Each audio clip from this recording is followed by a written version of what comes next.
Les violences basées sur le genre sont des fléaux endémiques. Elles touchent toutes les couches de la population camerounaise et les femmes de la ville de Douala en sont les premières concernées. Seulement, les victimes sont encore culpabilisées et pointées du doigt. Par qui ? Par un entourage et un public dont les perceptions sont influencées par des clichés. Conséquence, les victimes préfèrent se murer dans le silence dans la majorité des cas. Ni les donne, elles réalisent que le bien aussi peut faire du mal parfois. Les victimes subissent l'effet de leur traumatisme sur le long terme. Pendant ce temps, les bourreaux sont libres. Cris de femmes, votre espace de libération de la parole, de responsabilisation et de soutien des femmes victimes de violences. Cris de femmes, votre plateforme de sensibilisation. Cris de femmes, à votre écoute tous les mercredis sur ABK Radio.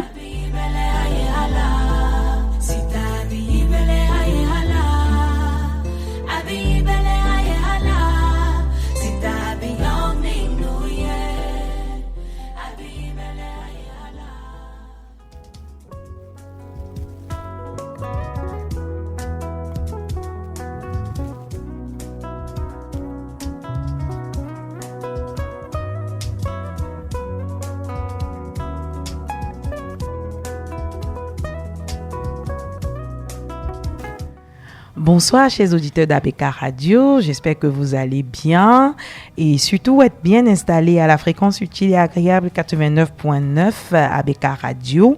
Et également bonsoir à tous qui nous écoutent à travers l'application AB Radio officielle et on salue ainsi nos auditeurs du côté des États-Unis, de la Belgique, bref Europe, Afrique, etc.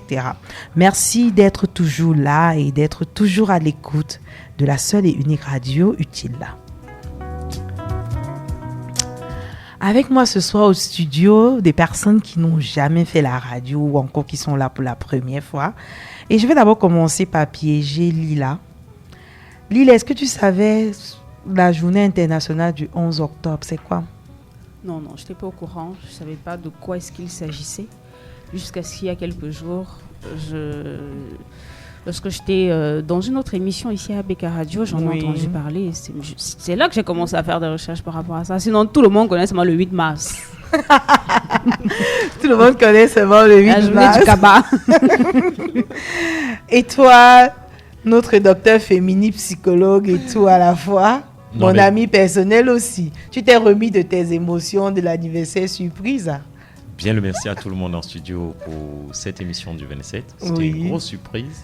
Et je pense que cette chemise est encore là avec du chocolat partout. C'est anniversaire. Bien le bonsoir à tous les auditeurs, à tous ceux qui sont en studio. Et effectivement, dans mon militantisme, il y a la journée du 11 octobre, qui est la journée internationale de la fille. En fait, c'est la sensibilisation pour les droits de la jeune fille. L'ONU Femmes a aussi la journée internationale de la femme. Oui. Et il y a le 8 mars, la journée internationale de lutte pour les droits de la femme. D'accord. Ah, c'est bien que vous précisez vraiment ce que c'est que le 8 mars. Hein, parce que c'est la journée du Kaba pour certaines personnes. Ah oui, je pense que je reçois d'ailleurs beaucoup de cadeaux de Kaba à cet instant-là. Parce que les hommes, ils se disent, si tu n'offres pas un Kaba, à ce moment-là peut-être... Mais bon, depuis quelques années quand même, je refuse déjà un peu de me familiariser avec ce pain parce que je ne sais pas trop ce qu'il nous apporte. Et Germaine, le micro, ça te brûle pas, rien. Non, du tout, voilà, tu es bien installé. Plutôt bien installé, oui, merci. Peut-être c'est William à la mise en onde sur les platines qui peut-être l'influence. En tout cas, on dit bonsoir à William Tchala qui est là et qui assure la mise en onde. Et Germaine, alors, tu nous as dit être une technopédologue, pédagogue. Oui. C'est un thème que je ne connais pas. Est-ce que tu pourrais édifier les auditeurs avant qu'on rentre dans le vif du sujet? D'accord. Bonsoir à tout le monde. Bonsoir aux auditeurs de ABK Radio. Bonsoir à l'équipe en studio. Technopédagogue, pour faire simple, c'est professeur d'informatique, d'enseignement secondaire. Et alors, c'est une formation à l'école normale qui est spécialement dédiée à l'informatique, soit d'informatique parce que ça faisait la confusion avec les techniciens d'informatique. Donc, on sait quand tu es maintenancier, tu es réseau, tout ça. Alors que le technopédagogue apporte la technologie ou bien l'enseignement de l'informatique aux élèves du secondaire à un niveau moindre, etc. C'est ça. Ok, et c'est cette nouvelle appellation, elle est récente, n'est-ce pas? C'est dans la dernière réforme des programmes scolaires?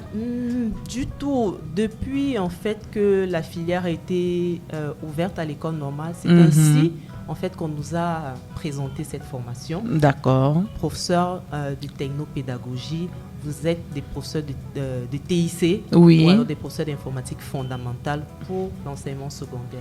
Moi, j'étais une championne de la tech. Dispense alors. Oui, effectivement, cavalière. Hein. Quand on composait, c'est 8 points. Donc moi, quand je commençais, je retournais d'abord avant d'aller chercher 12. Tout à fait. On n'a pas fait l'école tiroir à Lila. On a fait la vraie école. Nous, là, c'était parce qu'on cherchait agent de poche.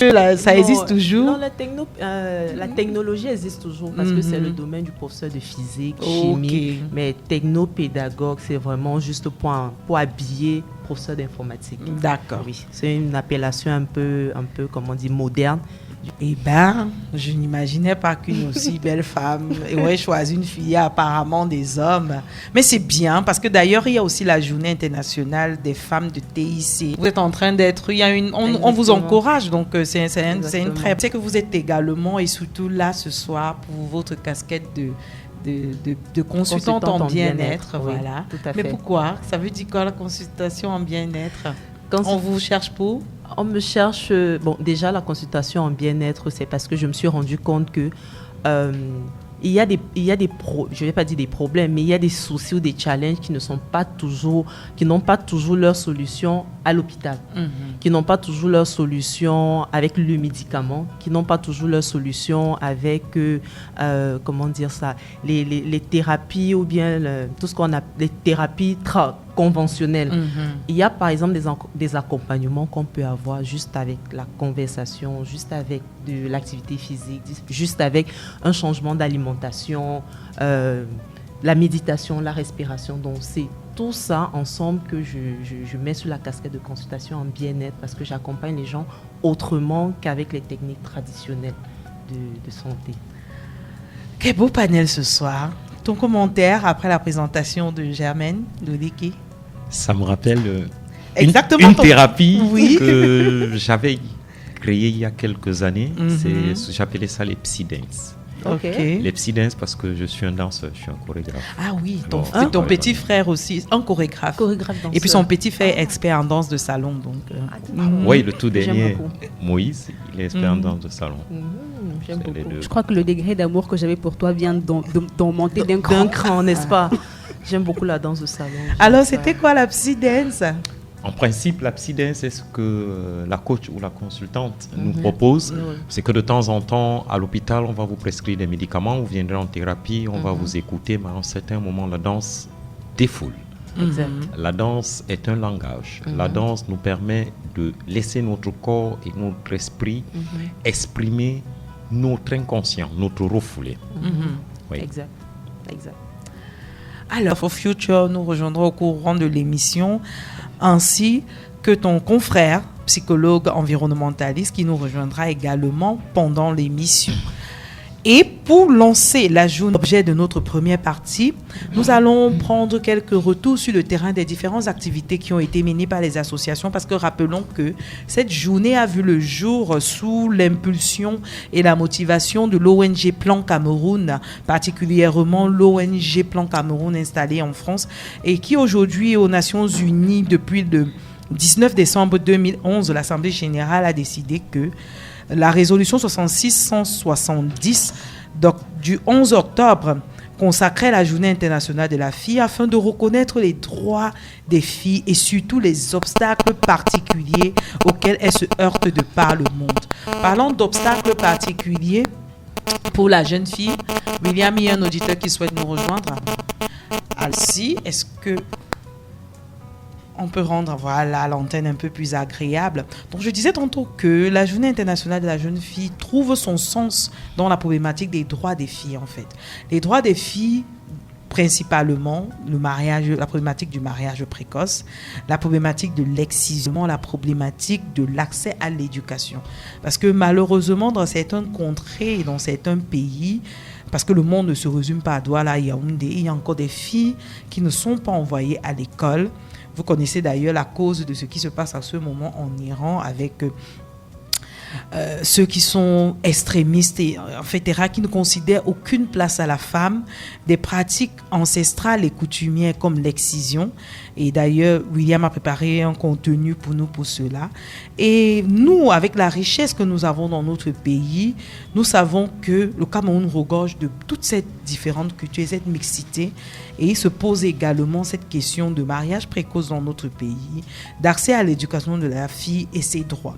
Alors, si vous avez une jeune fille à la maison et que vous décidez de ne pas l'envoyer à l'école, sachez que c'est une violation de son droit fondamental à l'éducation. Si vous avez une petite fille à la maison et que vous estimez que les charges ménagères sont déjà très importantes pour elle et qu'elle devra aller se marier et non plus continuer ses études et rêver, c'est une problématique. Donc cette journée est très importante et elle permet de mettre en lumière la problématique des filles. Et c'est ainsi que l'association Prayer for Future était avec nous d'ailleurs à une précédente émission et a décidé de faire de nombreuses activités du côté du Nozo, justement pour mettre en valeur la fille. Et nous allons essayer de rencontrer la présidente de cette association à la personne de Edwige Salomé, qui est surnommée Maman Africa, afin qu'elle nous donne un retour des activités qui ont eu lieu et comment cela a été accueilli du côté de Limbé. Alors, bonsoir Maman Africa. Voilà. Oh, c'est Miss Jen. Vraiment, toi, tu donnes toute mon identité comme ça. C'est fini aujourd'hui, voilà. C'est voilà. Miss Jen. Ah. C'est Miss Jen qui est là. Voilà William qui me dit oui, voilà, je connais tout. Ouais, ça va donc pas. Non, tu sais, en fait, c'est notre intimité qui nous a trahis. Alors, comment c'était à Limbé? Qu'est-ce que l'association Bright Future for Her a fait pour les jeunes filles? Donc aujourd'hui, on a célébré la 11e édition de la Journée internationale de la jeune fille. Nous l'avons célébrée au Centre de promotion de la femme et de la famille, avec les jeunes élèves du centre. Comme activité, nous avons eu une causerie éducative sur les compétences et les outils que doivent avoir la jeune fille afin de réaliser ses rêves pour un meilleur avenir. Ensuite, nous avons eu la présentation des rôles modèles, donc des femmes qui ont un parcours inspirant, qui pouvaient impacter ces jeunes filles. Et nos rôles modèles, c'était des anciennes élèves du centre qui sont aujourd'hui formatrices au Centre de promotion de la femme et de la famille. Ensuite, nous avons eu la remise des prix. D'accord. Pardon? Comment étaient les critères pour choisir les lauréats? En fonction de leur moyenne générale sur la remise des prix. Ok. En fonction de leur performance académique. On s'est uniquement appuyé sur leur performance académique. Et là-bas, ils ont 6 ateliers ou bien 6 départements. Le premier département, il y a la cuisine. Oui. On appelle ça hotel management, la cuisine, la décoration intérieure, la couture, la gestion des projets, l'informatique. Et je ne sais pas si j'ai parlé d'ici, il a parlé de la coiffure. Non, vous n'avez pas parlé de la coiffure. Donc, et la coiffure. Et comment est-ce qu'elles ont accueilli l'événement? Elles étaient contentes, elles étaient heureuses, c'était comment? Les filles étaient très contentes, surtout vu la thématique. C'est vrai que la thématique générale de cette année, c'était génération, je traduis en français, la génération digitale, oui. Notre génération. Mais généralement, à Bright Future, on essaye, en fonction de notre cible, on essaie d'adapter une thématique pour la causerie éducative. Bon, pour la traduction française de la thématique de cette année, c'est nouvelles technologies et développement des droits des femmes, des filles en fait. Ah bon? Oui, donc c'est pour ça qu'en anglais on dit digital. Voilà. Ouais. C'est un peu, oui. oui. Alors, vous dites, En anglais, comment c'est est-ce plus qu'elles court. ont, oui, en anglais c'est plus court. Comment est-ce qu'elles ont accueilli? Oh. Voilà. Bon, l'événement, elles ont tellement apprécié la causerie éducative parce que, là, comme je le disais tantôt, on essaye d'adopter une thématique pour la causerie éducative, bien alors pour la table ronde en fonction de notre site. Comme cette année, on avait des filles, elles ne sont pas dans une école conventionnelle, où elles vont sortir avec un baccalauréat, ou tout comme l'année dernière, on était dans un collège. Là, c'est un centre de formation. Donc, l'objectif de la causerie éducative était de donner à ces jeunes filles des outils et même des compétences. Comment faire pour réaliser ses rêves? Donc, la première étape, on avait demandé à ces filles, celui qui modérait la causerie éducative, c'était un cadre de jeunesse et d'animation, qui a demandé à ces filles, quel est votre rêve? Ok. Donc, on est parti sur la base du rêve. Pourquoi? Parce que vous avez des filles, une qui fait la couture, une qui fait la coiffure, celle qui fait par exemple hôtellerie et tout. Maintenant, à la fin, là, quels sont leurs rêves? Parce qu'on ne peut pas réussir sans rêve. Maintenant, pour atteindre ton rêve, là, quelles sont tes compétences, quels sont tes outils? Les filles elles ont fait un feedback. Elles étaient vraiment contentes de la thématique. Et elles ont beaucoup apprécié. Est-ce que Et vous... ça cadrait un peu. Oui, je pense que déjà Oui. ces filles aussi étaient des jeunes filles mères également. Voilà. Il y en a parmi elles des jeunes filles mères. Certaines parmi Voilà. Forcément, oui. Forcément. Et pour l'avenir, qu'est-ce qui est prévu? Pour l'avenir, comme ce sont des filles qui font, c'est un centre, comme en anglais on appelle Women Empowerment Center. Pour l'avenir, on aimerait accompagner ces filles. Quand une fille finit de sa formation en coiffure, notre objectif, c'est de l'accompagner vers l'autonomisation. C'est pour ça que la meilleure des meilleures parmi les 6 a reçu une machine à coudre. Bravo. Notre objectif, c'est de les accompagner dans le processus d'autonomisation. Bravo. Qu'elles prennent les formations au sérieux. Ah, mais ça, c'est super. Alors, si jamais il y a des personnes qui souhaitent rejoindre votre association, quels sont les contacts? Pour rejoindre l'association en fin d'année, généralement, on lance un appel à recrutement, un appel volontaire pour recruter des volontaires. Généralement, on lance un appel. Ceux qui sont sélectionnés remplissent le formulaire et ensuite nous les contacterons. Ok, donc votre page sur le Meta, c'est... Bright Future Fora, le fort avec 4. D'accord. Et votre téléphone? Le chiffre 4. 6 75 05 67 60. Alors, merci beaucoup, Maman Africa, la présidente de l'association Bright Future for Her, Edwige Salomé. Nous te disons bonsoir et on va continuer avec d'autres auditeurs. Si vous souhaitez faire comme elle et appeler et participer également à l'émission, si vous avez eu des activités, parce que Cri de Femme est également une plateforme de visibilité de tous les acteurs qui œuvrent au quotidien dans le cadre du développement de la femme, son épanouissement, son bien-être, et qui parle de femme ne saurait parler de femme sans parler de famille, de filles et de mari. Alors, la thématique de cette année, c'est vraiment quelque chose qui concerne les TIC. Et avec notre pédagogue, quel est votre sentiment? Parce que voilà, elle avait vraiment raison, la bonne thématique pour le Cameroun, voilà, je précise, c'est génération numérique, notre génération, Digital Generation, Our Generation. Qu'est-ce que cette thématique vous inspire pour les filles? Cette thématique m'inspire beaucoup de choses. Ça m'inspire beaucoup de choses parce qu'on est en plein dans un monde digital. Oui. On est en plein avec l'intelligence artificielle. On est en plein et ça va tellement vite et nos jeunes sont en contact avec ça. Donc, il faudrait une éducation sur comment appréhender tous ces outils. Parce que ce qu'on oublie peut-être de dire, c'est que assez utile, mais ça peut aussi être destructeur dans la mesure où si c'est mal utilisé. Et les jeunes sont tellement, ont l'imagination tellement débordante qu'il faut avoir un canevas ou bien alors orienter ou bien leur montrer vraiment l'utilisation de ces nouvelles plus des nouvelles technologies, mais de cette digitalisation à bon escient. Oui. Donc, je pense que pour la jeune fille aujourd'hui, c'est déjà de voir comment elle se projette dans le futur. D'accord. Parce que la jeune fille d'aujourd'hui, c'est la future femme de demain. Bien sûr. Et on prépare la femme de demain dès aujourd'hui. Donc, quand on s'adresse à elle, c'est de leur donner vraiment tous les outils pour que, en ayant cet outil digital qui nous permet de nous connecter avec le monde aujourd'hui d'un clic, c'est de voir vraiment comment exploiter ça pour leur développement, que ce soit personnel ou alors leur communauté, leur famille. Alors, nous avons Monsieur Famgala Tampo Benjamin. Enfin, je vais couper court. Monsieur Benjamin, voilà.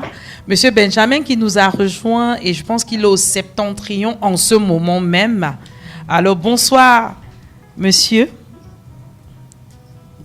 Bonsoir, madame. Alors, vous êtes en direct sur ABK Radio et merci de nous avoir rejoints parce qu'on va faire toute l'émission ensemble. J'ai l'honneur et ainsi le plaisir de vous présenter votre confrère psychologue, Dr Cyril Bengono. Bonsoir, Cyril. Bien le bonsoir. Alors. Bonsoir, Benjamin. Bonsoir, Cyril.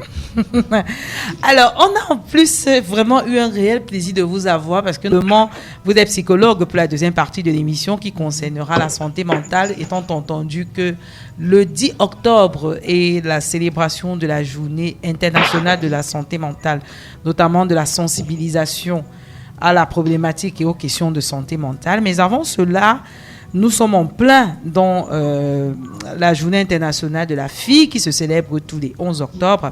Et la problématique ou la thématique de cette année, c'est génération, Digital Generation, Our Generation. Alors, c'est la prise en considération du fait qu'aujourd'hui, il y a beaucoup d'avancées technologiques et on a bien écouté Germaine qui nous a rappelé que toutes ces intelligences artificielles, ce développement Internet, connexion, interconnecté ne devraient pas être utilisées à mauvais escient pour les enfants. Parce que la jeune fille est la femme et de l'humanité de demain.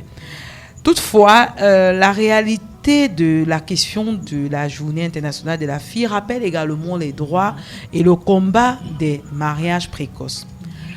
En parlant du combat des mariages précoces, on sait que vous, actuellement, vous êtes un psychologue environnementaliste et on a bien envie de vous poser la question de savoir quel est votre regard aujourd'hui sur la question de la fille au Cameroun en ce qui concerne le mariage précoce ou alors l'accès à l'éducation.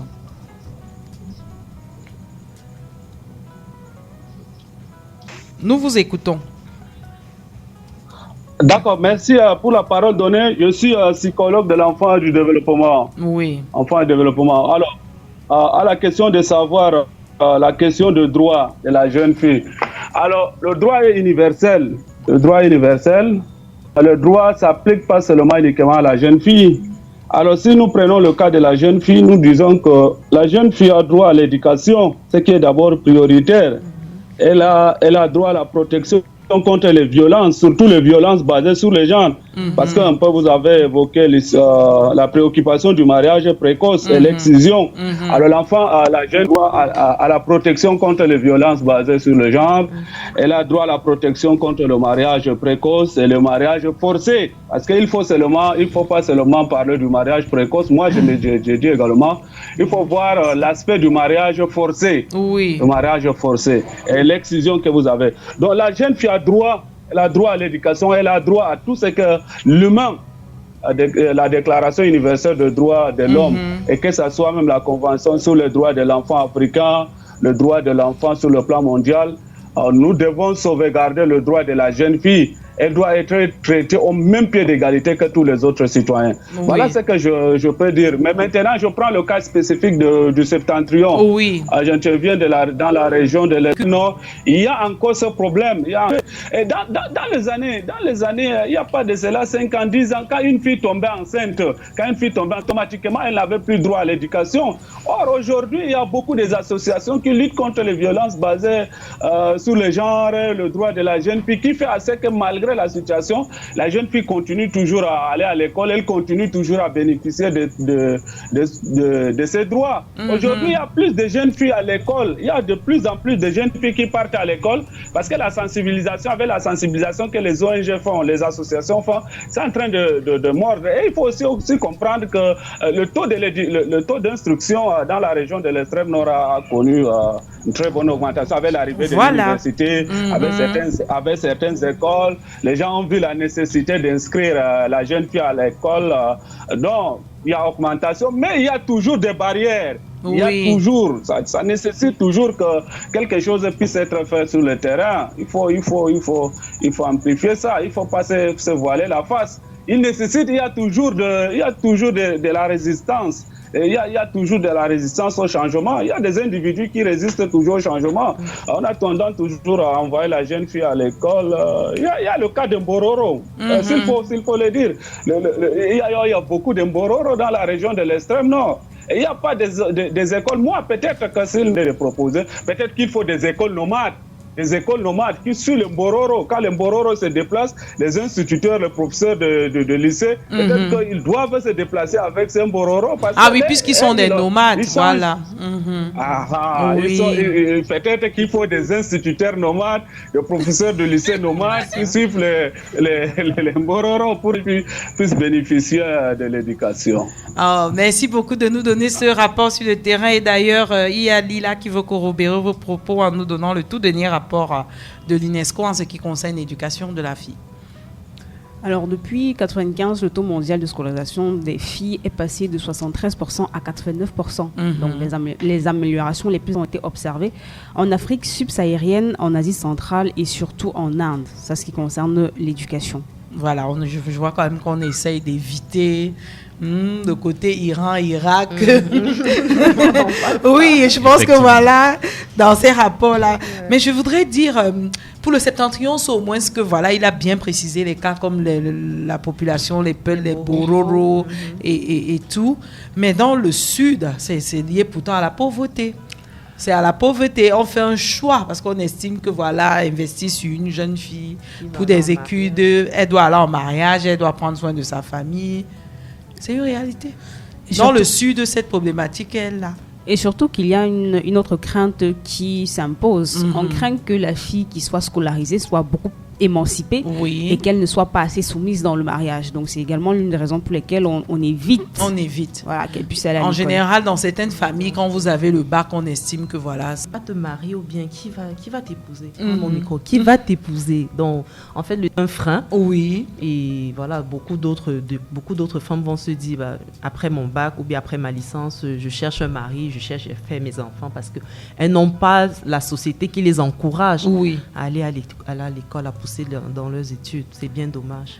Alors, on va sortir de cette première partie de l'émission avec...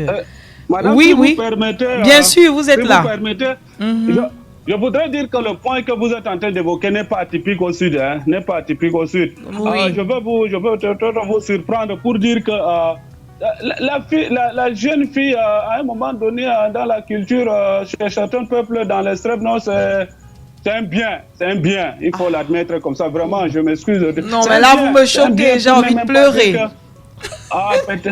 Peut-être que c'est un bien. Est-ce que c'est un bien marchand?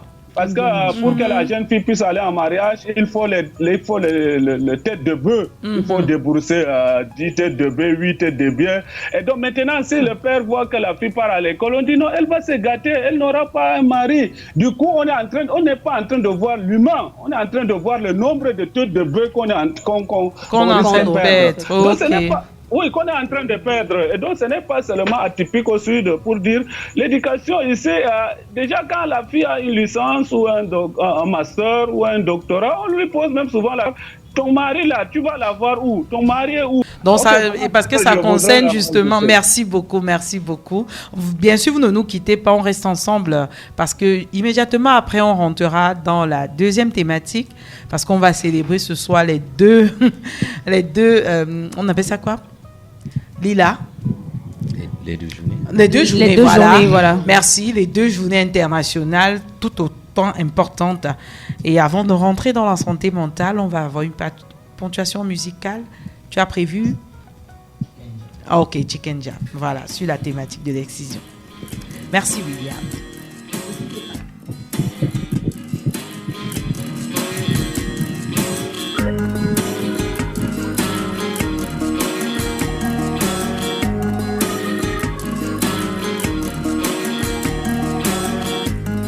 Elles sont venues les femmes avec un grand couteau. Elle a bien cru qu'elle allait y laisser sa peau.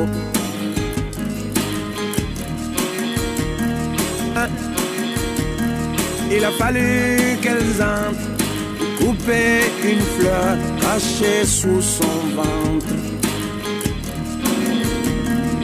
Non à l'excision. J'ai dit non à l'excision. Ne les touchez plus, elles ont assez souffert. Un homme est sur son ventre, son corps ne répond même pas.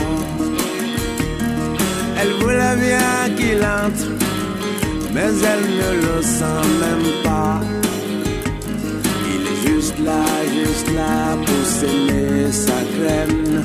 Mais ce chant qui laboure est une bien triste plaine.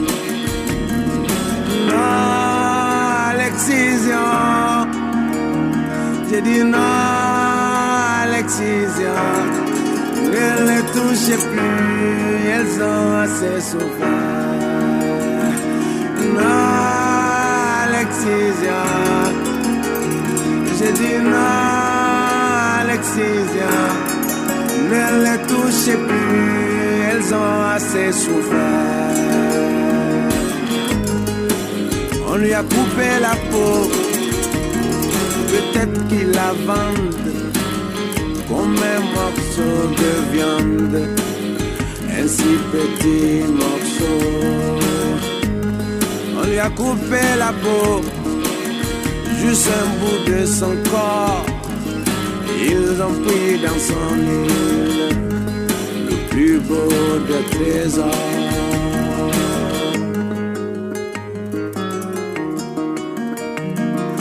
Non à l'excision. J'ai dit non à l'excision. Ne les touchez plus, elles ont assez souffert. Non à l'excision. J'ai dit non, non, non à l'excision. Ne les touchez plus, elles ont assez souffert. Non à l'excision. Non à l'excision. Ne les touchez plus, elles ont assez souffert.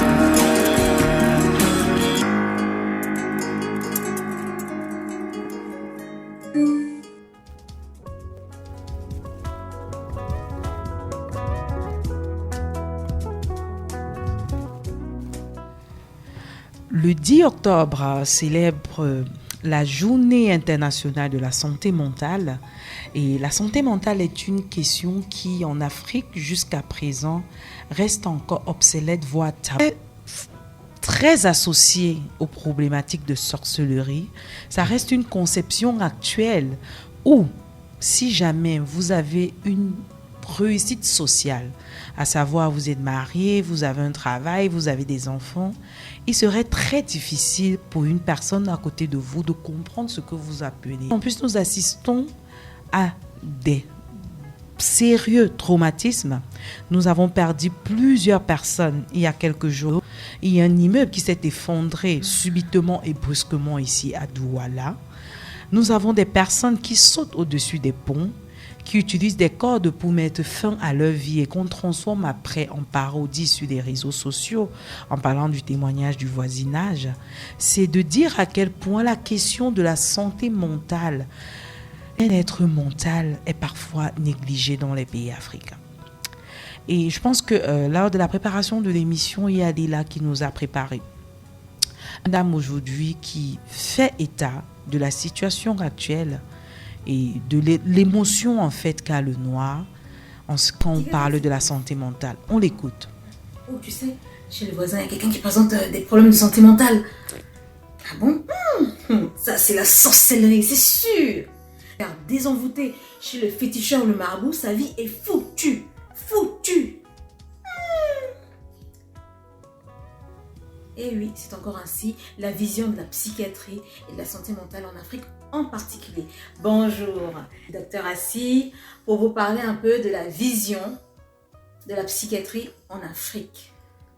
En Afrique, la vision de la psychiatrie est négative. Les Africains considèrent que la psychiatrie n'a pas beaucoup d'utilité parce que lorsqu'une personne est atteinte de problèmes de santé mentale, c'est lié en général à la sorcellerie. Alors, ils vont voir les tradithérapeutes, les féticheurs, les marabouts. Mais, attention que je ne critique aucunement, que je ne juge aucunement. Moi, ce que j'aimerais dire ce soir, c'est que il faudrait tenir compte de la psychiatrie qui a fait ses preuves. Je ne dis pas que la médecine traditionnelle n'a pas... Je dis tout simplement qu'il ne faut pas mettre de côté la psychiatrie qui a fait ses preuves. Lorsque vous allez voir le féticheur, le marabout et que ça n'a pas marché, ne pensez pas que c'est fini, qu'il n'y a plus rien à faire. Il y a encore quelque chose à faire. Allez consulter le psychiatre qui va tenter d'apporter son aide à votre frère, à votre soeur, à votre père, à votre mère, etc. La psychiatrie, en tenir davantage compte en Afrique. Voilà le message de ce soir. C'est que ne vous découragez pas lorsque vos investigations, vos démarches au niveau de la médecine traditionnelle n'ont pas abouti. Sachez qu'il y a la psychiatrie pour vous aider. Sur ce... Alors, nous venons d'écouter le docteur Assi, qui est une psychologue, psychiatre. Et elle rappelle que les problématiques que nous avons en Afrique de santé mentale, et là, elle lance un point d'honneur sur communément les fous, en disant que non, c'est possible d'avoir une solution pour eux. Ce n'est pas forcément de l'envoûtement, ou quoi que ce soit. Parce que peut-être, c'est un petit déraisonnement ou bien une petite santé qui est allée en s'empirant. Qu'en pensez-vous, Cyril? Merci, docteur Assi, pour votre contribution. Et dans ma pratique, depuis très longtemps, je peux témoigner de ce qu'il y en a qui travaillent, qui sont des hauts cadres. Des personnes qui avaient été en décompense psychique, parce que là, quand vous avez décompensé, on vous introduit d'abord chez le psychiatre, qui vous met en médication. Et après la période, il vous réfère à un psychologue, à un thérapeute. À un thérapeute, oui. Qui va, avec les techniques thérapeutiques, renforcer son efficacité. Merci beaucoup, docteur Assi. Effectivement, lorsque ça n'a pas marché, nous sommes des Bantous, nous sommes des Africains, nous savons qu'à un certain moment, il faut nous reconnecter avec notre culture, notre nature, même psychiquement décompensé, lorsqu'il est malade psychiquement, il est fini. Il faut consulter le psychiatre. La médication va l'aider et je peux témoigner de nombreux d'entre eux qui sont des hauts cadres, qui travaillent et qui sont même très performants et efficaces. Je pense d'ailleurs que le docteur Eyoum nous avait fait un témoignage d'une grosse campagne qu'ils avaient lancée il y a quelques années où on demandait aux familles de ramener tous ceux et celles être, un peu, je n'aime pas utiliser ce terme, déficients, je préfère déficients mentaux, et qu'ils ont ramené à l'hôpital à Quintigny. Il y en a qui ont pu sortir, qu'on a pu rhabiller, qui étaient très mal en point, qui étaient tout sales, qui étaient, qu'on a pu ramener auprès de leur famille et qui en sont mieux aujourd'hui. Effectivement, Miss Jane, j'avais une discussion avec quelqu'un que je vais taire tout à l'heure en disant ceci. Est-ce différent lorsque vous agissez contrairement à ce que la société souhaiterait que vous fassiez, on vous prend pour un malade mental. C'est vrai. Je vous dis, il y a des personnes qui sont anticonformistes, qui veulent faire les choses à leur façon. On dit, Bounanto, écoute. Et la représentation qu'on a de la maladie mentale, et je pense que c'est l'une des parties de la sensibilisation depuis avant-hier, nous le disons aux gens. La différence aussi de particulier, c'est qu'on l'accepte, surtout en ce qui concerne la maladie mentale, c'est considérons des malades qui s'ignorent, pas seulement physiquement, mais aussi sur le plan psychique. Ça peut arriver à tout le monde. Et la maladie mentale n'enverra jamais un SMS, un WhatsApp à quelqu'un. Oui. Donc, pour dire j'arrive. Pour dire j'arrive. Et lorsqu'elle survient, il nous souhaite à nous tous, praticiens, psychiatres, psychologues, d'inviter les regards compatissants, mais d'accompagner le malade mental comme si on accompagnait quelqu'un qui est en train de faire un paludisme ou une fièvre typhoïde. Tout à fait. Tout à fait. Voilà. Et pour terminer, et je pense que je l'avais dit hier à un groupe, c'est de dire ceci: le rejet que nous avons des personnes qui décompensent, qui sont psychiquement en difficulté, en principe, nous rejetons nous-mêmes parce que nous nous reconnaissons dans ce qu'ils sont de façon inconsciente. Là, on parle peut-être, les gens vont entendre, ils vont se dire, voilà, santé mentale égale maladie mentale. Mais c'est aussi mal-être. C'est aussi mal-être. Sinon, vous n'existerez pas, vous les consultants en bien-être. Effectivement, c'est aussi mal-être. Quels sont les signes alors qu'on pourrait avoir dans son corps et ressentir que ça, quelque chose ne va pas? D'accord. Avant de péter les plombs, oui, voilà. Déjà, ce que je voulais rajouter à ce que le confrère, monsieur Cyril, monsieur Cyril a dit tout à l'heure, c'est que quand on parle de maladie mentale, très souvent on a l'impression que c'est les fous. La maladie mentale, ce n'est pas seulement le fou. Avant de devenir fou, se déshabiller, on est passé par des étapes. Et très souvent, autour de nous, on a des personnes qui montrent des signaux d'absence, de repli sur soi, mais on ne prête pas attention. On dit, ah, elle est comme ça. Oh, il est comme ça. Il est toujours renfermé. Mais sauf que quand on est... C'est pour ça que moi, j'ai aimé son approche quand il a dit, la maladie mentale interpelle tout le monde. Ça veut dire, dans la société ou bien dans la famille dans laquelle on est, on doit pouvoir se regarder les uns et les autres et pouvoir savoir que Miss Jane, voici quelqu'un qui est comme ça, elle fonctionne comme ça. Le jour où je vois Miss Jane faire moins que d'habitude, il faut que je m'interpelle, il faut que ça m'interpelle. Et peut-être dans ce cas, lui apporter un soutien, un réconfort, parce que des fois, des gens vivent des souffrances internes, mais parce qu'ils ne peuvent pas parler, parce que le regard... Non, c'est pas quand même toi, un directeur, qui va dire que tu te sens mal. Non, voilà. Il faut garder le charisme de directeur. Pourtant, parfois, le directeur veut pleurer. Et comme il ne peut pas pleurer librement, il intériorise. Et puis après, un jour au bureau, il pète un câble. Et puis on est surpris. Mais ça a commencé quand? Mais vous avez vu le directeur, là, les jours, il arrive au bureau, peut-être il oublie sa veste, bref, il oublie le nom d'un collègue. Ou il oublie les réunions. Il y a toujours des signes, mais sauf que on s'attend seulement à voir des gens trop bien portants, toujours sur le 31, et ça fait qu'on passe à côté de l'état de mal-être des personnes autour de nous. Donc, voilà. Alors, si vous voulez partager votre expérience en termes de dépression, de personnes autour de vous d'ailleurs qui a ôté sa vie, etc., et même du sentiment dans lequel vous êtes après toutes ces catastrophes, parce que moi, à chaque fois, je pense toujours aux familles qui ont perdu cette personne une fois en un jour. Où est l'accompagnement psychologique? C'est un cri aujourd'hui que nous lançons auprès des différentes autorités, parce que Priska Nem, qui est une experte en santé mentale, en addiction et en comportement, nous a donné comme sentiment que, selon elle, en Afrique, on manque encore beaucoup de ressources pour accompagner ces personnes. Parce que très souvent, on pense que voilà, la peau noire, on est fort. D'ailleurs, on va écouter une qui a témoigné tout à l'heure. C'est pour ça que je voulais interpeller les auditeurs d'ABK Radio. Ceux qui veulent envoyer leur SMS ou leur partage, c'est au 6 99 19 11 62 ou au 6 70 42 64 90. Alors, il y a Carole qui nous a dit ceci. Miss Jane, tu as raison. Elle est bien plus dangereuse, la santé mentale, que la santé physique. Hier, je me suis écroulée au boulot pour cause de fatigue, bien plus mentale que physique. Pourquoi? Parce que je ne savais pas comment en parler. Je sors à peine des urgences et je suis obligée de faire une semaine à la maison alors que je me pensais indispensable. J'ai décidé d'arrêter mon téléphone, de faire un voyage et d'aller me reposer. Lila, je vous ai vu très émue en écoutant l'histoire de maman Carole. Je me sens interpellée et tout le monde peut témoigner en studio. Je suis arrivée en exprimant une certaine fatigue, une grande fatigue d'ailleurs. Et généralement, quand j'en parle, il y a des personnes autour de moi qui me demandent « Est-ce que tu es sûre que tu n'es pas enceinte ?» Et à moi de répondre « Mais ça fait des années qu'on me dit ça, je ne suis pas enceinte. Je reconnais quand même mon corps, je sais où je vais, je sais encore ce que je fais.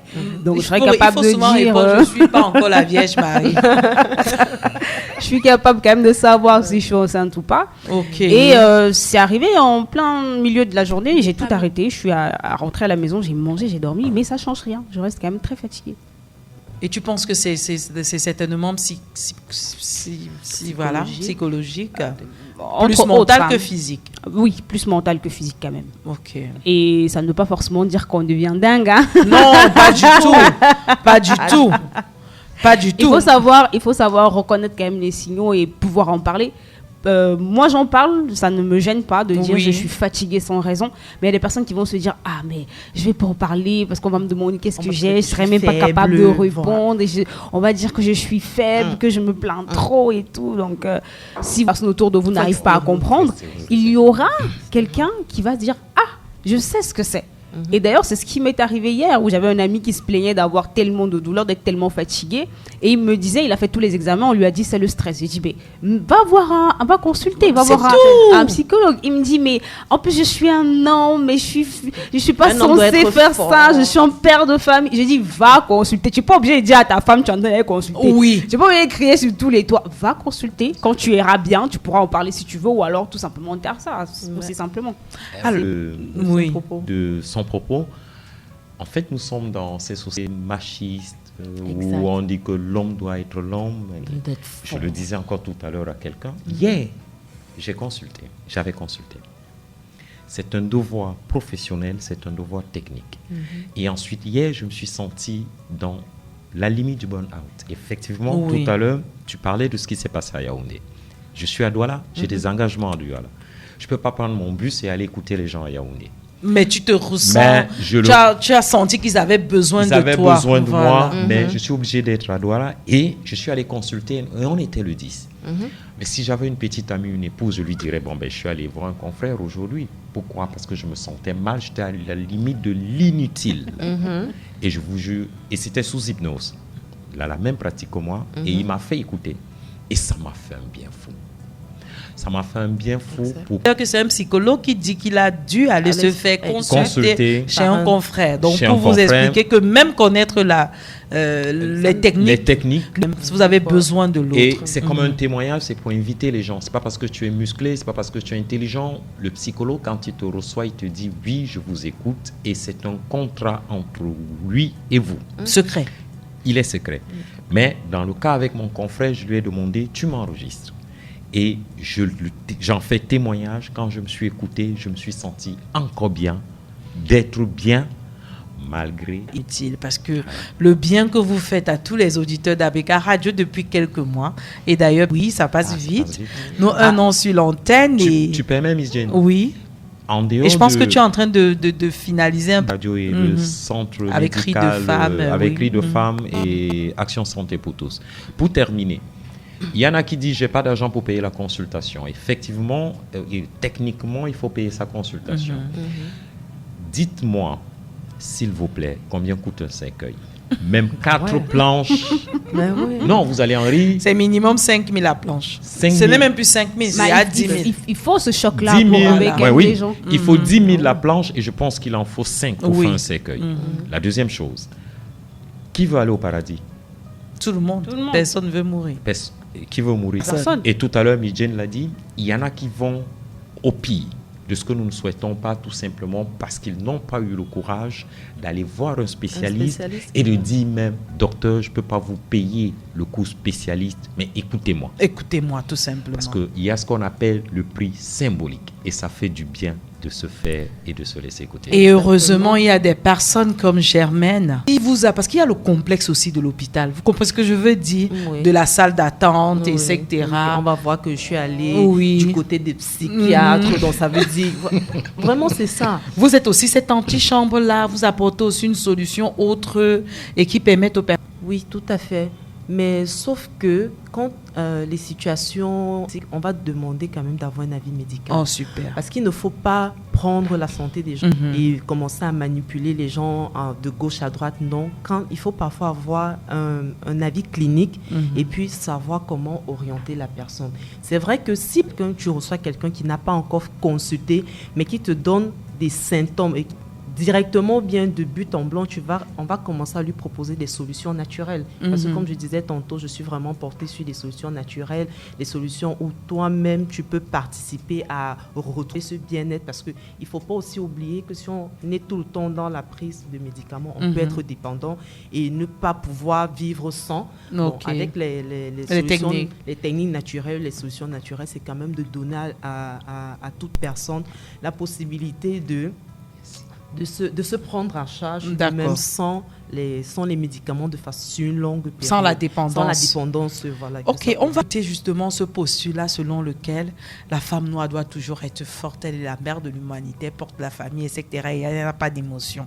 Et d'ailleurs, comment s'appelle la jeune dame qui nous fait ce joli témoignage, Lila? On a oublié certainement, on le saura tout à l'heure en l'écoutant. Les femmes noires sont fortes. Alors ça aussi, c'est un postulat qui est complètement faux et dont on subit les conséquences en tant que femme noire dès notre enfance. On s'attend d'une femme noire qu'elle soit plus forte que les autres parce que c'est une réalité, on doit se battre plus que les autres.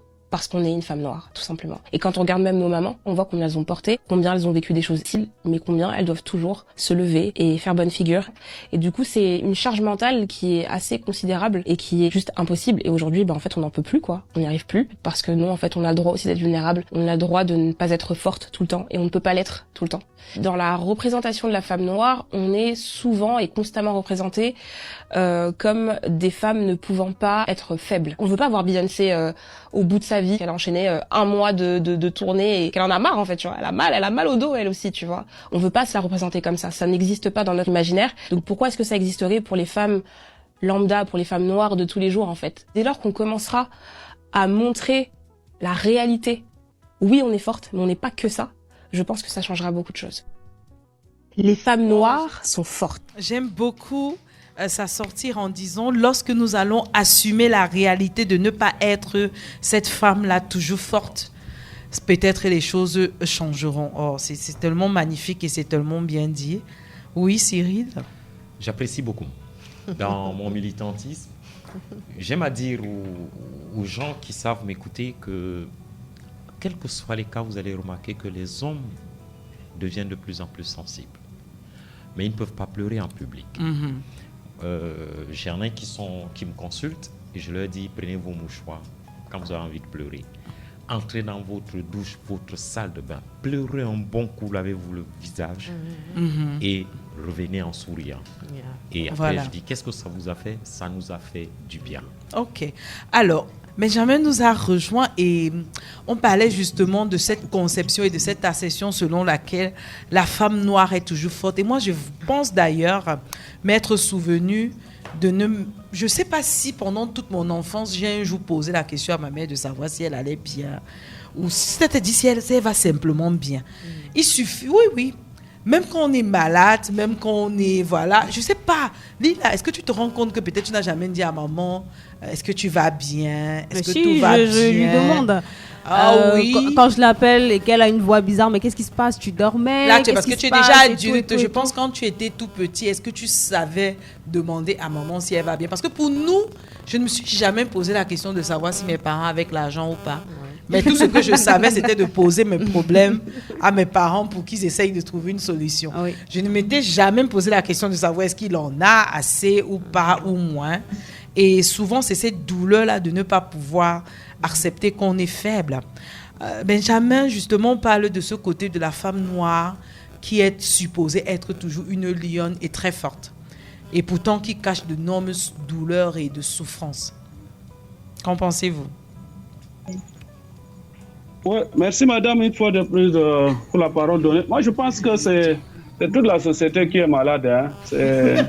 Moi je suis d'accord. Ça c'est très vrai. Moi c'est ça en fait. Voilà. Toute la société est malade. Oui, on l'écoute. Merci. On vous écoute encore. Développez s'il vous plaît. C'est toute la société qui est malade et c'est toute la société qui est fatiguée. Dans le cas spécifique de la femme, on est toujours ancré dans nos traditions et dans nos us et coutumes pour dire que même si ça ne va pas, la femme doit cacher tout ça. Elle ne doit pas dire pour être une bonne femme.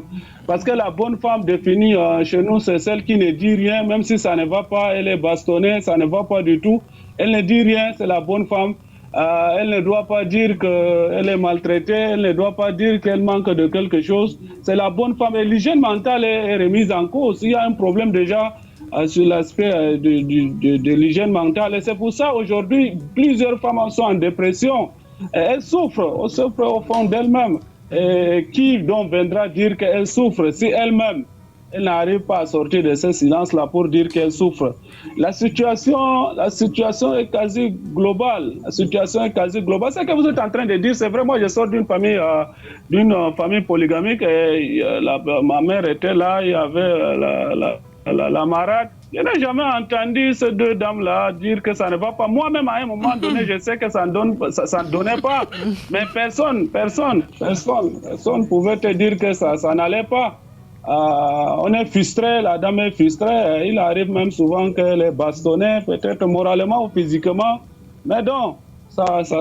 Et c'est ça aujourd'hui. Il y a trop de dépression, il y a trop de situations. L'hygiène mentale de la femme noire, comme on aime le dire, la lionne, la dame de fer, la lionne, la dame de fer.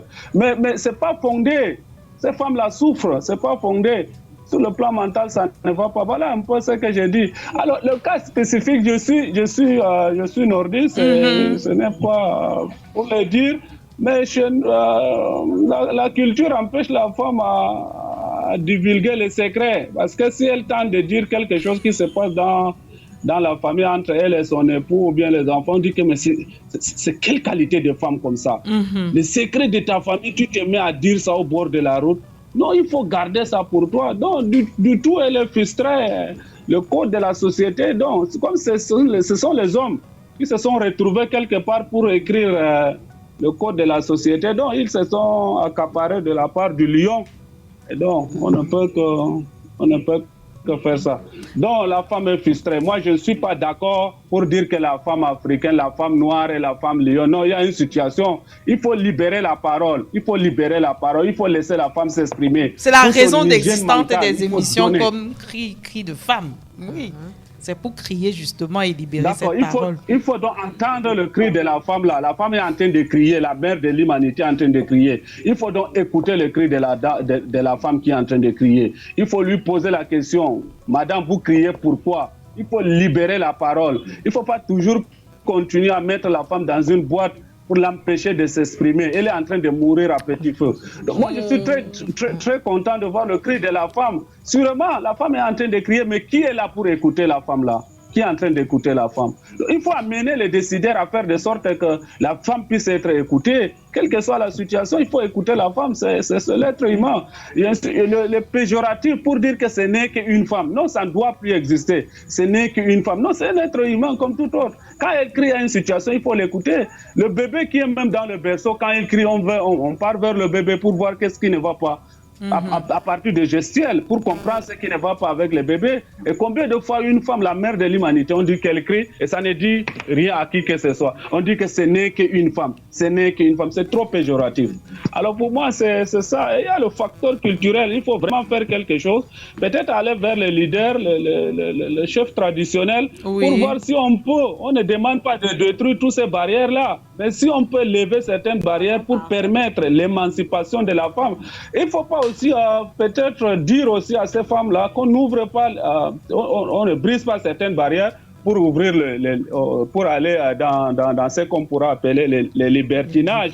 La femme réfléchit. Je ne sais pas, sur le plan intellectuel, j'ai l'une de mes anciennes qui me disait que la femme est plus intelligente que l'homme. Et je suis tout à fait d'accord parce que les travaux que la femme effectue au cours de la journée, je ne suis pas sûr, moi, en tant qu'homme, je peux effectuer tous ces travaux-là en un séjour. Et si je le fais, c'est que je ne vais pas bien dormir parce que je serai vraiment épuisé. Alors pourquoi on continue toujours à dire ce n'est qu'une femme, ce n'est qu'une femme, ce n'est qu'une femme? Alors il faut écouter le cri de la dame pour son hygiène mentale. Il ne faut pas toujours faire de sorte que les femmes puissent toujours sombrer dans la dépression, dans tous ces problèmes-là. Voilà ce que je peux dire, madame. Non, nous ne nous quittons surtout pas. On est ensemble jusqu'à la fin de l'émission et on partagera avec vous à l'instant les différents commentaires que nous recevons. Parce qu'à côté de cette problématique d'ensevelissement de la femme, il y a également le burn-out qui nous rejoint un peu plus dans la société actuelle. Et ça concerne la question du fait que désormais, tout le monde sort et chacun court après le métier. Et la maison du psy tire une sonnette d'alarme en disant « Certains anxieux travaillent tellement pour fuir leur réalité et leur souffrance. » Lina encore avec ses pouces en l'air. Il te dit, on va enregistrer cette émission, ça va passer en live et sur YouTube. Alors, la maison du psy nous rappelle que certains anxieux travaillent tellement pour fuir leur réalité et leur souffrance, qui finissent par avoir une dépression d'épuisement qu'on pourrait appeler aujourd'hui le burn-out. La réussite n'est pas la preuve d'un épanouissement. Ah non. Elle est même souvent le bénéfice secondaire d'une souffrance cachée. Une bonne majorité de ceux qui réussissent sont des revanchards sur la vie. Alors que faut-il savoir se venger sans se faire du mal à soi-même? C'est très dommage parce que pendant le Covid, on s'est rendu compte, par exemple, qu'il y a beaucoup d'hommes qui avaient de la peine à rester en quarantaine. Je ne sais pas si c'était la quarantaine ou alors c'était sur le thème. Le confinement a montré le mal-être de beaucoup de personnes à fuir leur réalité parce qu'ils trouvaient refuge dans le boulot, ils trouvaient refuge dans le fait de je suis au boulot, je suis en réunion, alors ils fuyaient une réalité ou un mal-être quelconque.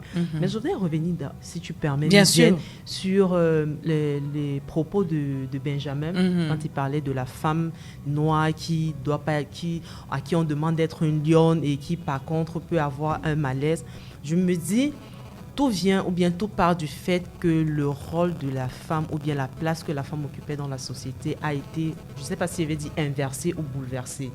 Parce que j'aime l'histoire. J'aime bien sûr. Remonter à bien avant, peut-être bien avant l'arrivée des colons en Afrique et tout, comment nos sociétés étaient faites. On savait que nos sociétés reposaient sur les femmes parce que c'était les femmes qui étaient... Non pas, le terme mère de l'humanité, c'est peut-être très faible, mais c'était vraiment cette réalité. Elles étaient vraiment les matrones et elles étaient celles-là qui portaient leur famille et tout. Et je ne pense pas qu'à ce moment ou à ces périodes-là, les femmes éprouver un malaise ou un mal-être. Oui. Mais parce qu'avec l'évolution ou bien le contact avec d'autres cultures, on nous a apporté une autre façon de voir, de concevoir la société où la femme a été reléguée à la compagne d'un homme, elle assiste son homme. Mais en même temps, il y a ce conflit de tradition, culture, modernité qui fait que la femme, on se noie un peu dans quel est le rôle de la femme. Donc, tu veux être la femme forte, mais la société dans laquelle tu vis, ce n'est pas une société où une femme va dire « je suis forte ». Parce que à l'époque, la femme, elle était celle qui était à la maison, qui, quand son mari revenait de la chasse ou de la cueillette, c'est elle qui faisait le repas, c'est elle qui faisait ceci. Mais aujourd'hui, elle-même, elle sort pour aller au champ. Oui. Elle-même, elle sort pour aller chercher l'argent. Donc, ça veut dire que ces tâches ont augmenté et les réalités font en sorte qu'elle est plus sollicitée peut-être qu'avant et ça fait en sorte que voilà. Donc, la femme aujourd'hui... Elle est femme lionne, femme forte, parce que moi je pense qu'il y a ce mélange culturel qui fait qu'on est sorti de notre essence de la femme africaine. Oui. Oui. Tout à l'heure, vous m'avez vu à la suite de Benjamin, j'ai applaudi tout simplement et j'ai vu votre réaction. Oui. Il a dit ceci, je ne peux pas faire ce qu'une femme fait en une journée. Oui. Ça, c'est vrai. Elle peut être au bureau. Pendant qu'elle est au bureau, elle va parler avec l'assistante domestique, elle sera avec l'assistante maternelle, c'est elle qui sera avec le médecin, le pédiatre et ensuite. Une fois qu'elle rentre, c'est elle qui va faire à manger et qui va coucher les enfants, les devoirs des enfants, etc. Exact. Moi, j'ai applaudi tout simplement. Et à votre suite, c'est de dire ceci. Nous sommes tous complices, quels que soient les cas. Voilà. Excusons la modernité, excusons la tradition. Voilà. Le contrat de vie à deux est un contrat très important. Je souhaite souvent au couple de se regarder, de s'asseoir. Où allons-nous? Pourquoi sommes-nous ensemble? Et comment allons-nous fonctionner? Et dans ce contrat, nous faisons le choix de fonctionner ainsi, oublions le regard des autres parce que nous ne sommes pas les autres. Je pense, j'ai une pensée très belle pour la mère de nos enfants. En 2006, lorsque naissait notre aîné, c'est moi qui l'ai amené à la vaccination. Nous étions en Dogbon, je prenais la voiture, je l'amenais à la vaccination. Je suis sûre que ça a fait écho à l'hôpital. Oh, c'est ça. Non, ça étonnait. Ça étonne tout le monde. Ça étonne tout le monde. Je défaisais ses couches et puis cette dame qui regardait. Et comme je parle bien la langue douala, on va se demander, mais la mère est où? La mère est où? Les gens, où est la mère de l'enfant? Oui, pourquoi c'est toi qui viens avec l'enfant? Et pourtant, c'est un contrat. En 2006, je suis déjà consultant et elle est dans une entreprise de la ville. Tout à fait. Elle va travailler. Moi, je sais que je peux commencer à 11h à midi, mais je participe. Je relais. Alors, on oublie le regard des autres et en oubliant le regard des autres, on finit par exclure de la femme tout ce stress qui n'est pas utile à la mise en valeur de ses intelligences multiples, donc de son potentiel. Exact. La dernière chose, je pense qu'à une émission ici, je partageais avec tout le monde et nos auditeurs ceci. Naître femme n'est pas un péché. Ah non, au contraire, Naître c'est femme, bénédiction. c'est une bénédiction. Naître femme pour l'humanité, et Benjamin l'a dit tout à l'heure, la femme est la mère de l'humanité. Nous naissons tous d'une femme. Par exemple. Et j'aime à le dire lorsqu'on me donne la parole, c'est de dire à tous qu'à partir du moment où les femmes, et je pense que administreront le monde, on sera très bien. Vous savez pourquoi? Moi, je sais pourquoi. Quels que soient les cas, je disais encore à une dame tout à l'heure, les hommes craignent le pouvoir de séduction de la femme. Donc, il faut le dire, c'est bon pour notre santé mentale. Alors, parlons justement de la problématique des femmes actuelles. Il y a le docteur Eyoum qui avait tiré la sonnette d'alarme en disant ceci. J'ai l'impression de rencontrer de plus en plus de femmes victimes de surménage et de burn-out. Le profil que je vois dans mes entretiens est celui de la femme de 30-45 ans. Elle est cadre d'entreprise. Elle est mère de 2 à 4 enfants. Elle a le rôle d'épouse et j'en oublie ses fonctions associatives, c'est-à-dire la tontine, la réunion. Et en fait, le week-end, elle a d'autres responsabilités religieuses. Alors, tu disais dans les pensées religieuses du dimanche. Ainsi, elles arrivent avec des maux de tête, à la nuque, des émotions déstabilisées par le trop plein de charges et parfois une prise de poids. Elle est là, tu dis pas ça, une prise de poids. Qu'elles ne parviennent plus à maîtriser à cause d'une alimentation et d'un sommeil mal équilibré. Je préfère ne pas parler des chutes de cheveux. C'est chez nos jeunes femmes que chez nous. Alors, il tirait à l'époque la sonnette d'alarme. Et c'est très, très, très important qu'on puisse remettre en lumière ce soir et qu'on demande à la femme de pouvoir avoir la volonté ou de s'accorder le droit, surtout d'accepter qu'elle est faible, qu'elle n'est pas une lionne et qu'elle ne peut pas tout faire. Hein, Benjamin, qu'est-ce que vous en pensez? Justement, merci encore pour la parole. Parlant des AVC, quand j'étais adolescent, vraiment, je n'ai pas vu une femme souffrant d'AVC. Voilà. Tout autour de moi, je n'avais pas vu, vraiment.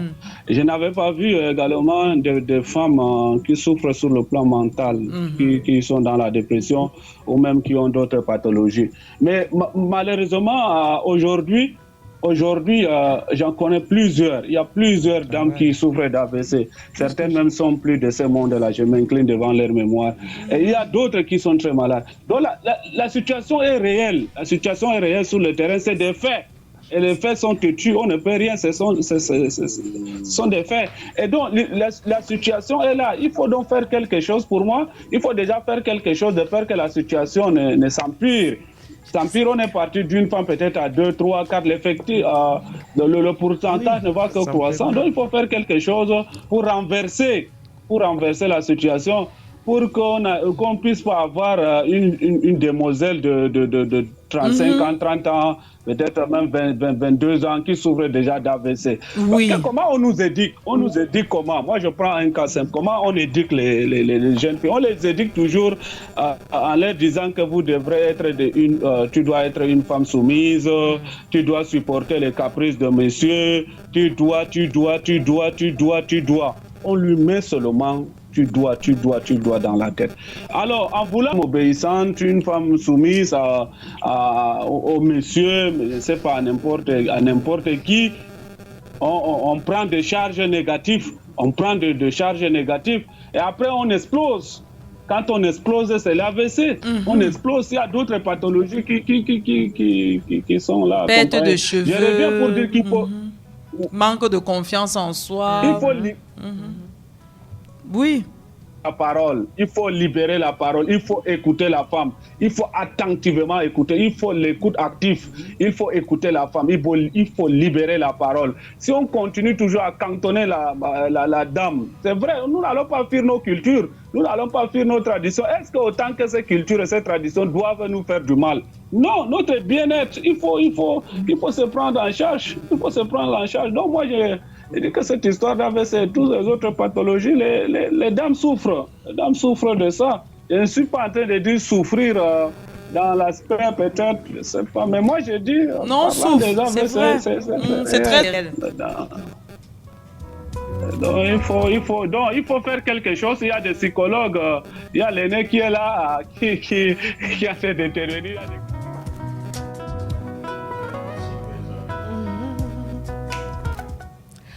Alors, si vous nous rejoignez à l'instant, vous êtes sur ABK Radio, dans Cri de Femme, et la thématique, c'est la santé mentale, et nous avons voulu faire un point d'arrêt et un point d'honneur à cette thématique. Et nous avons reçu justement la contribution de Maître Valérie Théfaut, qui, lui, a choisi de débattre de la santé mentale sur un tout autre aspect. Il s'agit de l'aspect numérique qui concerne aujourd'hui la technologie actuelle. Alors, je partage avec vous, à l'instant, sa contribution. Alors, rappelons que Maître Valérie est avocat au barreau du Cameroun et dans la ville de Douala. Et d'ailleurs, je partage d'abord avant, par galanterie, la contribution de Miss Cameroun, Samantha, Miss World 2023 et Miss Cameroun 2022, qui a fait de belles photographies où elle montre la beauté d'une femme et cette femme qui se meurt à l'intérieur en se faisant du mal. Sa contribution à elle est la suivante. Le sentiment est de parfois vivre dans un corps qui se bat pour survivre avec un esprit qui cherche à mourir. Ce sentiment nous frôle tous à un moment donné de notre vie. Qu'il nous embrasse derrière un miroir ou une fenêtre dans un moment d'orage, qu'il nous embrasse replié sur un mur de notre chambre sous une musique nostalgique ou tout simplement accroupi devant le tombeau d'un être cher arraché à la vie, ou même encore dans la foule qui nous oblige à porter un masque, enfiler un sourire dépourvu de sincérité. Il n'en demeure pas moins que la dépression existe, le mal-être est constant, silencieux et tueur. Prêtons l'oreille aux cris de cette personne à côté de nous. On ne sait jamais ce qu'elle traverse sous sa carapace. Il n'hésite pas de super-humain. Chaque existence est fragile et l'entraide, la compassion, l'amour peuvent sauver une vie. La santé mentale est notre note que chacun peut écrire, que chaque instant est idéal pour s'élever, soutenir, écouter, parler, guérir et s'épanouir. Et en cette journée de santé mentale, dédions ce refrain « Ton mental est ta beauté ». Ça, c'est la contribution de Miss World qui invite les personnes à porter attention à celles qui sont autour d'elles et vérifier si jamais elles vont bien. Alors, je disais tantôt, on va entrer dans la contribution de Maître Valérie qui malheureusement n'a pas pu nous rejoindre, mais il a tenu à partager avec nous ce que pour lui, aujourd'hui, au XXIe siècle, est la problématique de la santé mentale. À l'insu de certains d'entre nous, nous contribuons à dégrader la santé mentale précaire de nos voisins. Voisin ici, entendu ton prochain, ton proche, ton collègue, ta femme, etc. Par les actions que nous posons ou omettons de poser et que nous pourrions nous abstenir ou réfléchir à nouveau avant de les poser. De quoi s'agit-il? Il s'agit des banalisations de la violence sur les médias sociaux. Aujourd'hui, le méta est très violent. Des personnes ont choisi d'être extrêmement violents, de répudier, de dénigrer ou d'insulter. Et ils partagent cela à tout bas. Selon les statistiques, la santé mentale est aussi mortelle, bien sûr, dans les pays... une maladie tropicale est aussi mortelle qu'une maladie tropicale, avec la particularité qu'elle peut paraître trop improbable. Alors, quelle est son action? J'appelle à plus de responsabilité dans l'utilisation des médias sociaux, dans le choix des partages des images horribles dans l'espace public sans avertissement ni retenue. Là, c'est l'avocat qui parle. J'appelle également à la responsabilité et la préservation de l'intimité de nos proches. J'entends ici les images, les vidéos, les conversations et les photographies que nous recevons, que cela soit personnalisé ou flouté avant d'être partagé. Faisons appel à l'humanité. Nous sommes des humains et sauvons-nous. Nous pouvons quand il est encore temps. Vivons et laissez vivre les autres en respectant leur intimité, leur intégrité et leur image. Et ceci sonne à point nommé parce qu'actuellement sur les réseaux sociaux, il y a une célèbre blogueuse qui a cette phrase « J'ai l'obligation, le devoir et même l'intention de dire tout ce qui se retrouve ». Enfin, vous avez compris de qui il s'agit. Et qui actuellement a décidé de faire des directs seulement pour parler des nudes, des différentes personnes qui sont partagées sur la toile, qui sont ressorties dans l'intimité, etc. Et également, il y a des décès, vous voyez, vous avez remarqué des personnes qui partagent n'importe quoi. Vous discutez avec un ami. Aujourd'hui, moi, je suis quelqu'un qui adore danser, mais j'ai du mal à danser en public. Parce que je regarde de plus en plus des vidéos de personnes qu'on a photographiées ou qu'on a filmées en train de s'éclater et de s'épanouir, et que des gens ont choisi délibérément de partager. Ils sont venez me filmer. venez. C'est quand tu vas aller à l'église dimanche et qu'un enfant va venir te dire Tata, voici comment tu as dansé 2 œufs spaghettis. Miss Jane, tu sais que moi je ne parle jamais sans histoire. Je danse. C'est pour ça que quand Dr Cyril parlait de danser pour évacuer les émotions, je me sentis vraiment concernée. Et quand j'ai commencé à danser, je danse dans mon quartier. C'est-à-dire, j'ai pas besoin d'attendre d'être dans une salle. Dès que je descends du taxi et que je me rassure que je suis à l'abri de tout ce qui va, je danse dans les ruelles de chez moi. Et je t'assure que pendant les premiers moments, les voisins ou alors les bars qui étaient là se demandaient mais qu'est-ce qui lui arrive? Est-ce qu'elle est pas zinzin par hasard? Est-ce que mais aujourd'hui, il m'apprécie pour ça parce que je danse à tout moment. On m'a annoncé le décès d'une amie à moi qui était très maladive. Il était minuit. Je suis sortie de chez moi. Je suis allée danser. Ça m'a permis, pour la vie, en fait. Ça m'a permis d'évacuer. Si vous avez identifié quelque chose qui vous permet d'évacuer, si c'est la danse, dansez. Bon, là, Lila, je suis tout à fait d'accord pour danser parce que moi, par exemple, c'est mon exutoire. Mais je ne suis pas d'accord que parce que je danse, d'être filmée, voilà, et être exposée. Voilà. Et il y a cette tendance, et c'est là où Maître Valérie essaye de tirer la sonnette d'alarme. Il y a les photos d'intimité qui sont partagées, qui se retrouvent. C'est ça que je dis. Les réseaux sociaux, je ne sais pas si c'est... On ne nous a pas donné le mot d'emploi en Afrique. C'est dommage. On ne nous a pas donné le mot d'emploi. C'est vraiment le moyen de venir verser notre rage sur des gens, notre rancœur, En fait, tout ce qui est négatif, on ressort ça. Et je me rappelle, il y a quelqu'un qui disait une fois que... tout ce qui se passe actuellement sur les réseaux sociaux, on le faisait toujours. On le faisait avant, mais sauf qu'aujourd'hui, les réseaux sociaux viennent exposer parce que maintenant, tu es à la maison, tu reçois ces informations. Mais je me dis, est-ce que c'est utile? À quoi ça sert? C'est quoi l'objectif? C'est quoi l'intérêt? Malheureusement, je n'ai pas accès, ou bien on n'a pas nos accès aux réseaux sociaux d'autres pays pour voir comment eux, ils se comportent. Mais je me rappelle, il y a quelqu'un qui a dit, TikTok, par exemple, en Asie, c'est pas le TikTok qu'on fait ici. Voilà. Mais si ce n'est pas le TikTok qu'on fait ici, pourquoi est-ce que nous, on n'utiliserait pas notre TikTok aussi à bon escient? Pourquoi notre TikTok, c'est le TikTok de la danse? Est-ce que cette danse-là, de la comédie, ce qui n'est pas mauvais, la danse, de la comédie, de la danse, mais est-ce que à un moment donné, il faut qu'on ait un objectif, en fait? Tout ce qu'on fait, c'est pour tendre vers quelque chose. Je crois que tu as lu quelque part où on parlait de la communauté. On doit servir la communauté après. Mais si notre TikTok, c'est danser juste pour danser, pour montrer qu'on est danseur, ou alors notre Facebook, c'est pour les clashs, mettre à nu en fait. Et c'est violent. Et c'est violent. C'est extrêmement violent. Non. Pour avoir fait pendant un moment la communication avec les entreprises et même avec les personnalités publiques, moi je pense qu'à un moment donné, nous devrions évoluer. Internet est là et puis on l'utilise pas forcément à bon escient. Je pense qu'on devrait également apprendre à manier la communication. C'est-à-dire, si demain vos nudes se retrouvent sur Internet, je ne dis pas que je suis d'accord avec cette façon de faire. Il va falloir aller apprendre comment dépasser ça. Cela. Voilà. Moi j'ai dit... lors d'un clash, parce que j'ai été victime d'un clash, je crois, il y a 6 mois sur Internet.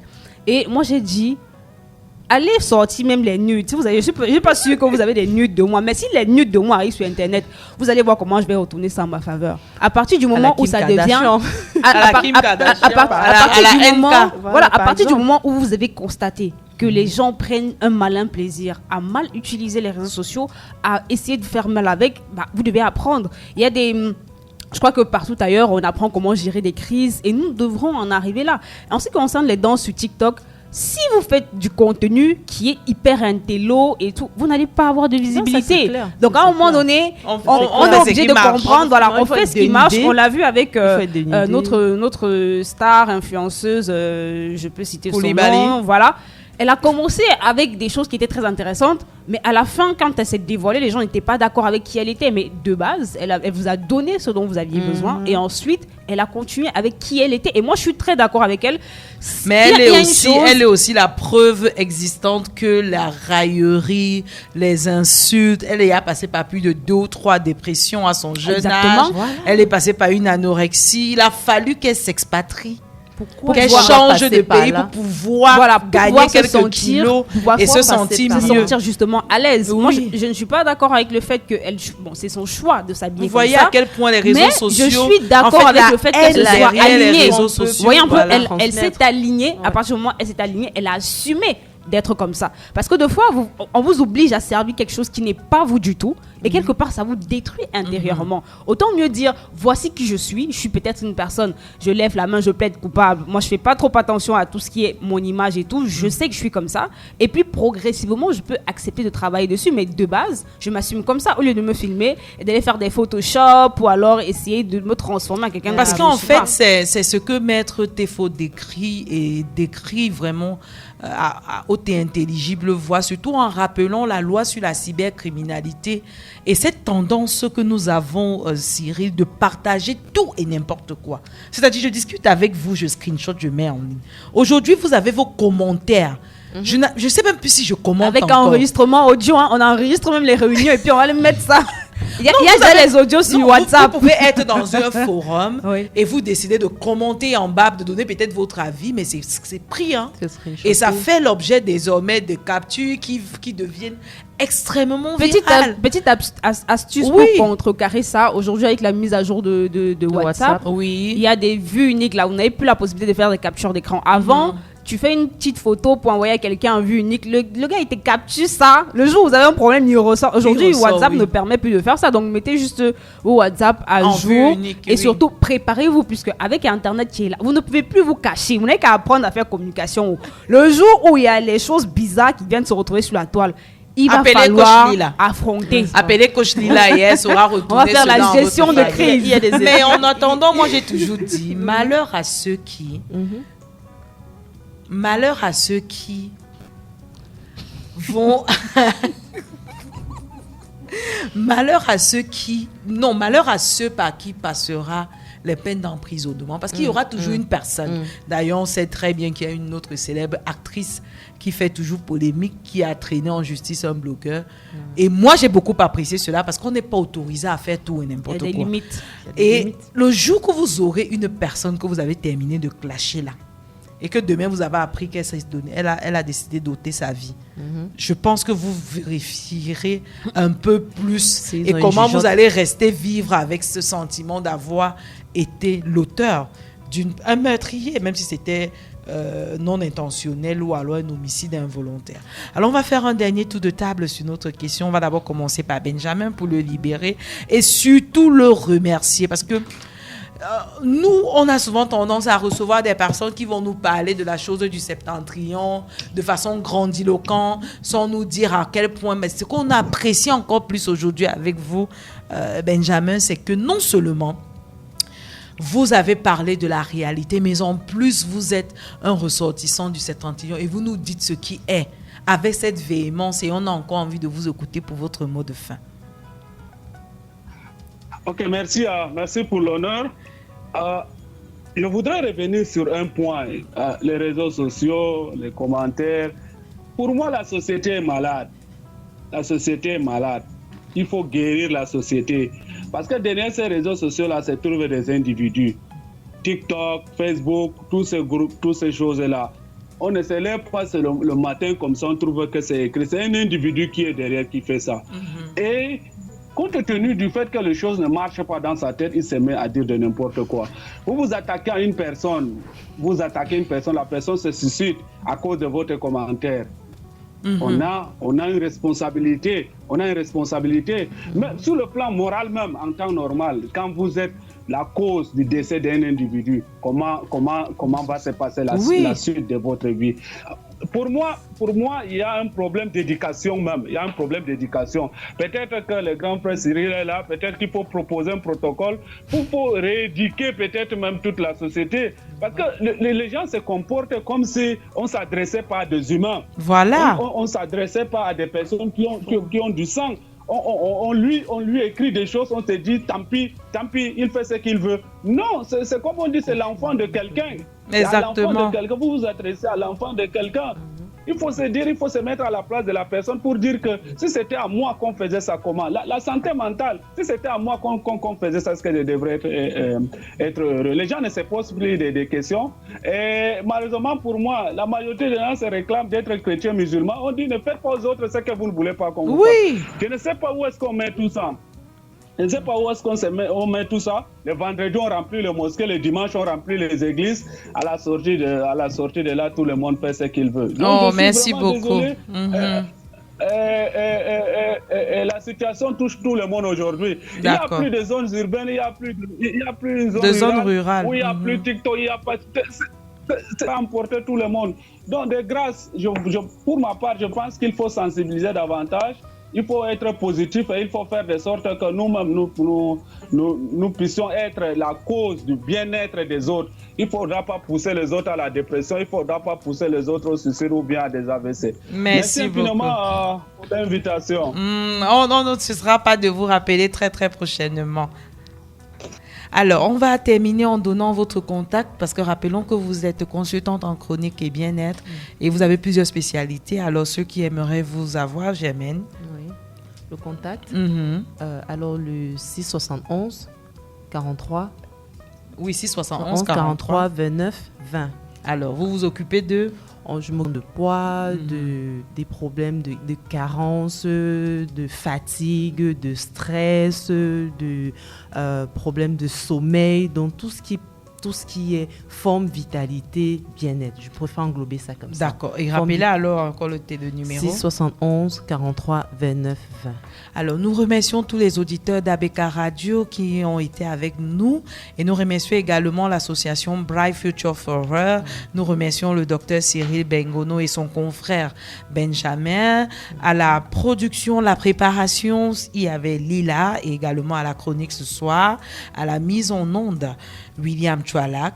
Alors, en cette journée spéciale, nous encourageons tout le monde à prendre soin d'abord de soi, de votre esprit, de votre corps. Faites des activités qui vous apportent de la joie et du bien-être.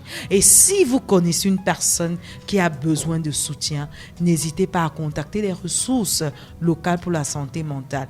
Et rappelez-vous, chers auditeurs d'ABK Radio, que demander de l'aide n'est pas un signe de faiblesse. Bonsoir.